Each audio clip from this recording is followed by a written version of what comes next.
Jepang beri pinjaman 90,45 miliar yen untuk dua proyek di Indonesia. Jepang dan Indonesia telah menandatangani dan bertukar nota terkait dua proyek pinjaman yen dengan total hingga 90,456 miliar yen, sekitar 9,35 triliun rupiah yang akan digunakan untuk menandatangani dua proyek di tanah air. Penandatanganan nota peminjaman tersebut dilakukan oleh Duta Besar Luar Biasa dan Berkuasa Penuh Jepang untuk Republik Indonesia Yasushi Masaki dan Direktur Jenderal Asia Pasifik dan Afrika, Kementerian Luar Negeri Republik Indonesia, Abdul Qadir Jailani. Demikian keterangan pers Kementerian Luar Negeri Jepang yang diterima di Jakarta pada Sabtu. Pendanaan sebesar 7,048 miliar yen (728,7 miliar rupiah) akan digunakan untuk proyek penguatan manajemen dan pengembangan aparatur.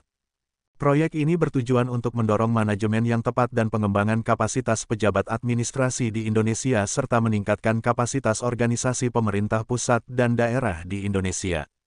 Dengan demikian, berkontribusi pada pencapaian tujuan prioritas pembangunan serta pengembangan pertukaran sumber daya manusia yang berkelanjutan antara Jepang dan Indonesia, jelas Kementerian Jepang tersebut. Ketentuan pinjaman adalah suku bunga sebesar 1,45% per tahun dengan 0,2% per tahun untuk jasa konsultasi.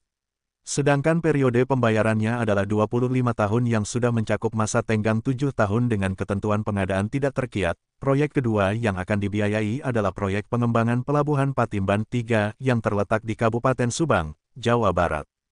Pendanaan sebanyak 83,408 miliar yen, 8,62 triliun rupiah, bertujuan untuk memperkuat fungsi logistik di kawasan metropolitan Jakarta dengan membangun pelabuhan baru Terminal Peti Kemas, Terminal Mobil, (DEL) di Patimban.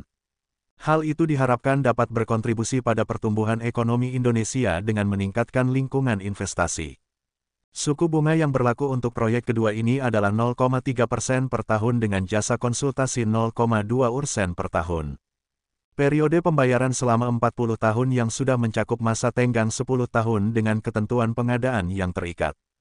Adapun pinjaman tersebut merupakan bentuk kerjasama untuk menyediakan pinjaman kepada negara berkembang dengan syarat yang ringan, suku bunga rendah dan jangka waktu pembayaran panjang guna membiayai pembangunan infrastruktur dan kebutuhan lain yang diperlukan. Bagi negara berkembang, karena dana tersebut harus dilunasi ke Jepang, diharapkan hal ini dapat mendorong pemanfaatan yang efektif dan pembangunan yang mandiri.